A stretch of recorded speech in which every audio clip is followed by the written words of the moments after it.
J'ai parlé parce que les gens pensent que nous, on n'est pas formés, que nous, on a affaire aux gens du Nord. Moi, je n'ai pas affaire aux gens du Nord. Hein. Ouais. Même si tu es militant du RHD, RDR, moi, je n'ai pas affaire à toi.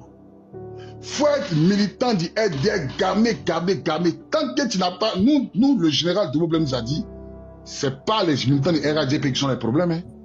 Ni du RDR, c'est ceux qui tiennent les armes. Là. Le petit qui tient l'arme là, c'est lui qui a notre problème. Sinon, nous, on pourrait raser Boribana, c'est à côté de notre camp. Quand tu sors du plateau là, le premier à te couper, Boribana, c'est à notre gauche, pas derrière notre camp. Il y a le service technique de la présidence, où on répare les voitures de la présidence là. C'est à côté de Boribana. Nous, chaque matin, on a Boribana. Moi-même, dans la crise, j'ai arrêté un général 2 étoiles du Nord. Sa maman partait à la Mecque. Ils ont fait switcher dans les 4x4 de notre place là. Moi, j'étais chef de poste derrière le palais présidentiel. Le gars, il tombe sur moi. Monsieur Bazir, moi, il arrête le contrôle d'identité, s'il vous plaît. Il y a switchage, il y a les bagages. Je lui ai dit, mais vous allez où dire non, lui va, il a commencé sa maman à la Mecque. Écoute-moi bien, il est général, tellement il tremble. Et il sait, à ce temps-là, ils avaient déjà frappé le colonel Bakassa, mais c'est pas quoi, ils avaient déjà frappé un colonel Dosso qui était parti au Golfe, mais c'est pas, il est parti tout ça là même il était parti chez l'ambassadeur de France, sans la permission de sa hiérarchie. Donc lui, il tombe sur moi. Moi, je suis au barrage, hein, il y a mon kyodo sur moi, et c'est là. Donc il contrôle. Il y a surcharge, je sais pas, il y a beaucoup de pareils, il ne peut pas faire descendre les pareils, il a parlé de la Mecque. Moi, maintenant, je veux contrôler son identité. Il enlève sa carte d'identité civile, il me montre. Je ne sais pas, j'ai poussé maintenant. Pourquoi il y a beaucoup de bagages qu'on a, les sacs, il cache quoi?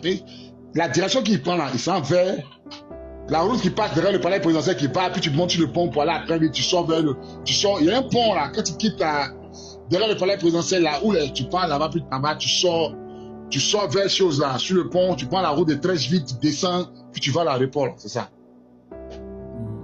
Donc le monsieur maintenant, il en a marre de mon contrôle, et il emmerde, il est 22h, 23h. C'est là maintenant le gars, merci la Carina, c'est là maintenant il enlève son choquet. Il me dit général temps, il lui dit à tester, il enlève, puis il me montre. Il me s'est mis au garde à vous, puis il les salue. Il dit mon général, allez-y. Moi, mais j'étais choqué, pourquoi depuis je ne se présente pas? Mais il y avait des éléments qui avaient Dabadjan, colonel. Il me s'est dit, c'est par rapport à ça, il s'est comporté comme ça. Et tu comprends?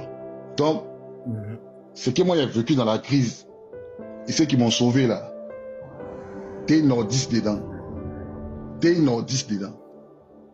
Voilà, donc je pense que j'ai été clair avec toi. Non, tu as été clair, mais la question que moi je pose, elle est encore plus profonde.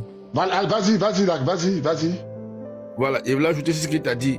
Non, attends, motion, vas-y, dis-moi une question à poser, vas-y. La question que je pose, tu as très bien expliqué, ça c'est pour tout le monde, hein, c'est pour tout, tu rassures tous les nordistes que voilà. Mais je veux poser une question qui est un peu plus technique. Allez-y. Si jamais tu es en train de balayer, vous êtes en train de balayer la cour par exemple, est-ce que si je passe que tu donnes-moi ton balai là, tu auras cette confiance à me confier ton balai, tu sais de quoi je veux parler? Bon, j'ai chanté balayer la cour, tu sais, c'est ça, il te répète. C'est codé, je comprends. Maintenant, moi, je te réponds en code. Tu n'es pas que comme tu as codé. Moi, je te réponds en code. Si tu me dis, donne-moi ton balai, t'aider à balayer, je vais te donner ça tranquillement. Sans discuter. Okay. Tu sais pourquoi je te donner? Tu sais pourquoi je te donner? Parce que vous avez appris de vos erreurs. Parce que vous là... Non, voilà, ça c'est une erreur. Ce que tu dis encore, ça c'est une erreur très grave. Moi, personnellement, je suis quelqu'un, depuis que je suis en troisième, j'aime le président Laurent Gbagbo. D'accord. En troisième. Qu'aujourd'hui. Est-ce que tu comprends un peu, non? C'est la position de certains certains personnes. Faut pas regarder à ça. Tout à l'heure, tu as posé la question. Nous tous, que ce soit... Moi, j'ai vu un imam pleurer sur TikTok. Depuis Terre que son père lui a donné, ils l'ont arraché. Il pleure, ça ne va pas quelque part.